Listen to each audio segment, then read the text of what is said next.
Bonjour à tous et bienvenue dans un nouvel épisode de la Pause Tech. On va faire une petite série de vidéos sur le Mavic Air 2, on va tester des fonctionnalités et on va en faire également un test complet. Aujourd'hui on va faire quelque chose de très important et vous allez voir pourquoi. On va faire un test des modes de vol semi-automatique ou automatique, peu importe comment vous les appelez. Et ces modes là ne sont absolument pas à négliger si vous voulez faire des belles images. On va vous démontrer tout ça aujourd'hui en vidéo, vérifiez que vous êtes bien abonné, que vous avez activé la cloche et tout de suite, générique.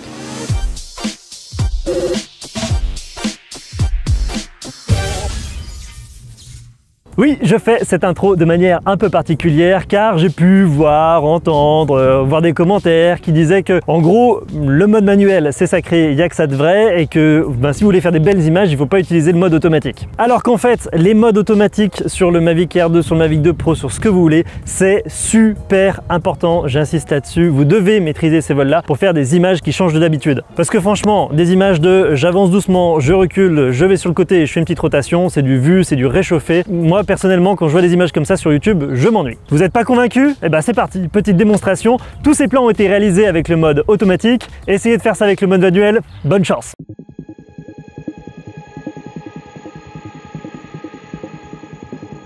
Voilà, alors ça c'est notre objet de base sur lequel on va travailler. C'est juste un bâtiment au milieu d'un champ. Et vous allez voir qu'on peut faire quand même pas mal de choses avec ça.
Ok, alors maintenant on va faire une capture d'écran de ce qu'il y avait sur mon écran pour voir étape après étape comment faire ces modes de vol automatiques là avec le Mavic Air 2. On va voir, il y a quelques subtilités avec les drones précédents, ça va pas se comporter exactement de la même façon. Déjà, ce qu'il faut savoir, c'est que les modes de vol automatiques ne sont pas accessibles en 4K à 60 images par seconde. Moi ça me peine énormément, je reviendrai dessus lors du test complet, c'est dommage, mais bon, apparemment il n'y a pas la puissance de calcul suffisante, ça s'échauffe trop et du coup vous n'aurez que du 4K 30 images par seconde, là où en mode manuel vous aurez du 4K 60 images par seconde. Allez, on va commencer tout de suite, on va se rendre sur le point qui nous intéresse, c'est-à-dire la tour de contrôle.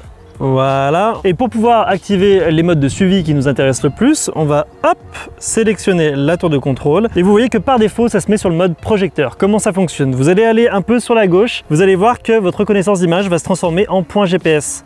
Voilà, le bâtiment est reconnu. Et maintenant, si vous faites un gauche-droite, du coup, ça va rester bloqué sur la tour de contrôle. Vous voyez, si je vais en l'air, ça gère la nacelle automatiquement et ça permet de gérer le truc. Donc normalement, le mode projecteur sur le Mavic 2 Pro, il ne se comporte pas comme ça. C'est-à-dire, vous allez à droite, ça va à droite. Sauf que là, il va faire une rotation en plus. Vous voyez, regardez, si je vais jusqu'au bout, hop, je vais à droite, je ne vais qu'à droite, hein. Et vous avez vu, il commence à tourner autour de la tour de contrôle. Ça faisait pas ça sur le Mavic 2 Pro. Donc soyez vigilants. Vous savez que le mode projecteur, non seulement va garder en visu l'objet que vous êtes en train de filmer, mais que ça va faire en même temps une rotation autour de cet objet. Vous voyez là, je mets juste à gauche. Vous voyez, ça tourne tout seul autour et ça permet de faire un plan un peu sympa. Si vous voulez changer de mode de vol, eh ben on va faire, hop, on va revenir proche de l'objet et on va faire le mode POI. Je vais quand même garder la reconnaissance que j'ai faite précédemment au projecteur, c'est bien, il n'y a pas besoin de la refaire. Je vais mettre le mode POI, je vais mettre Go et automatiquement, hop, je vais rec. Vous voyez que ça prend une vitesse lente et ça tourne autour de l'objet en question. Vous pouvez augmenter, diminuer la vitesse ou même inverser le sens de rotation. Vous voyez, là je mis à gauche. Ou vous pouvez même l'annuler. Alors, hop, il faut trouver le juste milieu sur l'écran. Voilà. Là, il n'y a plus de vitesse et vous pouvez contrôler manuellement avec le stick la rotation de l'appareil. Hop, on va prendre un petit peu d'altitude en même temps et vous voyez, c'est vachement stylé. Et vous voyez que vu qu'on est sur un bâtiment, donc ça c'était les deux principaux modes de vol avec reconnaissance d'image, si on met Active Track, il va nous dire non, c'est pas possible, il faut que ça soit obligatoirement un humain, un véhicule, mais on peut pas faire d'Active Track sur des bâtiments ou des grosses choses qui ne bougent pas. Alors là, on a vu les deux plus intéressants, il y a également des Quick Shots, on va voir rapidement comment est-ce que ça fonctionne. Donc là, il faut aller dans Vidéo, et vous voyez en dessous vous avez Quick Shot. Voilà. Vous pouvez faire un drone, une fusée, un cercle, etc. On va vous montrer rapidos comment ça fonctionne.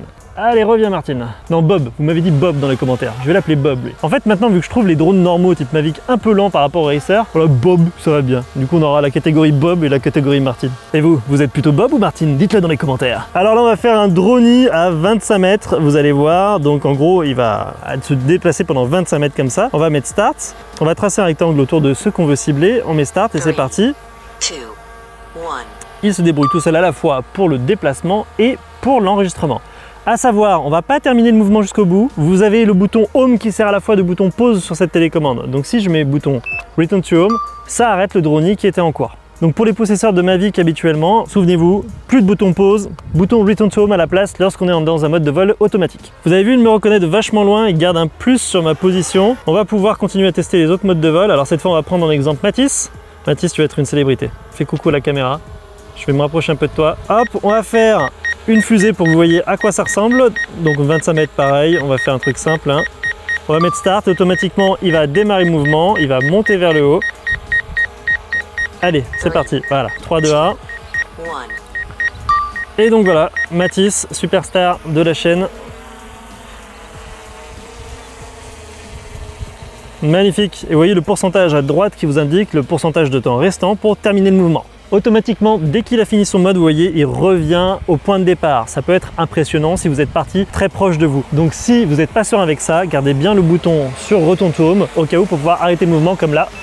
Voilà, le mouvement est arrêté. Bon, on va faire vite fait les autres. Hein. Je pense que vous avez deviné comment ça fonctionne. Cercle, c'est un cercle. Donc hop, on va refaire un cercle autour de Mathis.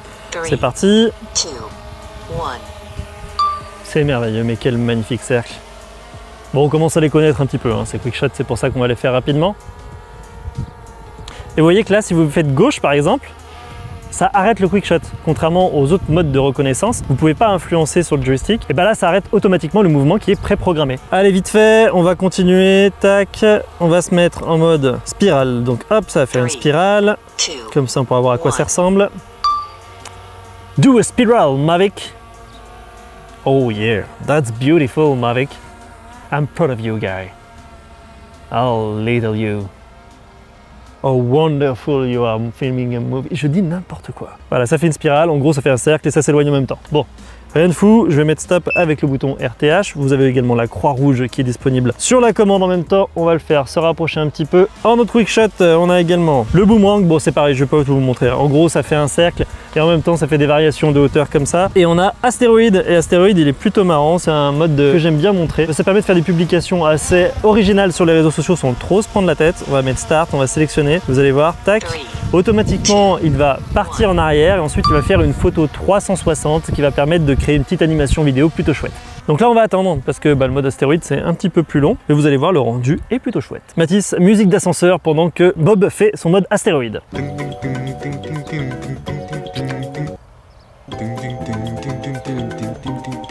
Merci Mathis. Voilà. Donc vous voyez que ça prend automatiquement des images 360, ça se débrouille tout seul. Vous voyez le pourcentage toujours à droite, comme ça vous savez à peu près où il en est et il va revenir à son point de départ.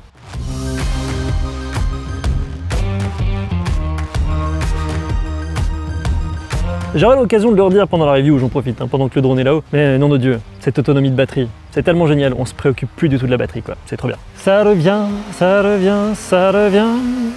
Voilà, donc on a fait les quick shots. Maintenant, j'aimerais vous montrer la dernière chose qui existe en mode de vol. Et là, c'est le moment que Mathis va détester vu que je vais lui faire du sport. En vrai, je suis salaud parce que Mathis, c'est le premier à aller à la salle de sport. Moi, je fais pas du tout de sport à côté par rapport à lui. Vous avez vu comme il est baraque aussi? En fait, si vous êtes en train de filmer en mode normal, donc vous n'êtes plus dans le quick shot, vous avez l'opportunité, alors si tu veux te décaler un tout petit peu par rapport à moi sur le côté, voilà. Si vous sélectionnez un humain, il reconnaît que c'est un humain. Et ça, c'est assez exceptionnel. Et lorsqu'on va faire Active Track, voilà, on va pouvoir mettre Go. Et automatiquement, ça va faire un suivi. Allez, c'est parti, on enregistre. Là, Mathis, tu peux bouger où tu veux. Normalement, le drone devrait te suivre.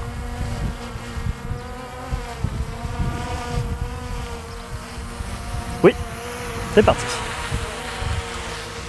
C'est comme ça que tu fais du sport? Faut l'expérimenter un petit peu le mode. Alors mettez toujours votre main sur le rotontome au cas où s'il y a un problème pour pouvoir arrêter le mouvement du drone. Wonderful! Et là, ce qui est intéressant, c'est que si je me mets à gauche, vous voyez, je peux quand même faire une rotation. Donc je peux quand même contrôler le mouvement du drone pendant qu'il y a un suivi de personne. Je peux également, voilà, hop, monter en altitude, etc. et faire des plans vachement stylés, vachement cinématographiques. Vous voyez, on peut diminuer la distance par rapport au sujet qu'on suit, l'augmenter, etc. Donc ça laisse quand même des mouvements de liberté qui sont assez intéressants, avec des suivis de personnes toujours. Voilà, donc on va pouvoir garder la liberté de mouvement autour de Matisse, on va pouvoir aller à gauche, à droite, augmenter en altitude, diminuer le rayon, etc. Ça va permettre de faire des plans assez stylés, avec un suivi de personne. Vous voyez, c'est plutôt stylé, hein, plutôt chouette. Donc ça, c'était le mode suivi, et on peut le placer également en mode parallèle. Donc là, je suis en mode parallèle, donc là, le drone essaie de suivre Matisse de manière parallèle par rapport à l'axe qu'on lui a défini lorsqu'on a cliqué sur Go. Donc là, si Matisse va vers le drone va se repousser. Voilà. Si Matisse revient, le drone va revenir.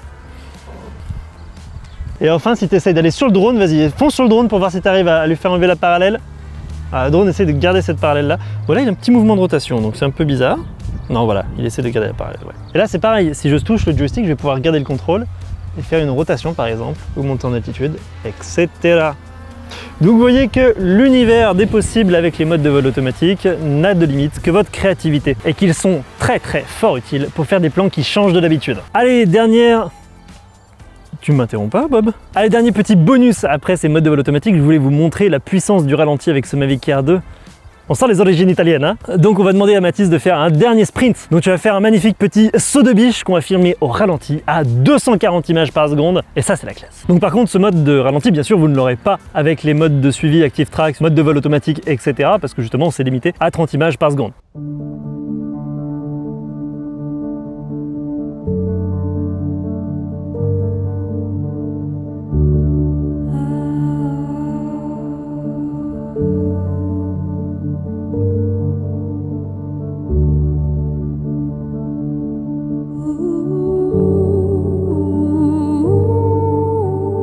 Sacré Matisse. Donc comme vous l'avez vu, ces modes de vol automatiques, ils sont importants. Ils sont importants lorsque vous avez par exemple un bâtiment, que vous êtes limité en mode visuel, en nombre de plans. Vous pouvez voir que ça peut rendre vraiment sympa. Ça permet de garder le cadre, ça permet de gérer la nacelle. Et certes, parfois, les modes automatiques, ça bug, mais la plupart du temps, ça va vous permettre de produire de beaux résultats. J'insiste là-dessus. C'est d'ailleurs ce que je vois avec mes élèves dans mon école. On passe pas mal de temps sur ces modes automatiques pour qu'ils puissent les maîtriser. Et je leur donne des astuces pour que justement, ils puissent produire le type de résultat que vous avez vu en début de vidéo. Est-ce que c'est un placement de produit pour mon école? ProDroner, c'est juste ici. Oui, tout à fait. Oui. Et au passage, si vous êtes intéressé par l'achat de ce drone, n'hésitez pas à faire un tour dans les liens affiliés qui sont en description. Ça nous aidera à produire plus de vidéos. Voilà, j'espère que cet épisode de la Pause Tech vous aura plu. On revient bientôt avec d'autres vidéos sur le Mavic Air 2. Et d'ici là, je vous souhaite de très bons vols. Salut!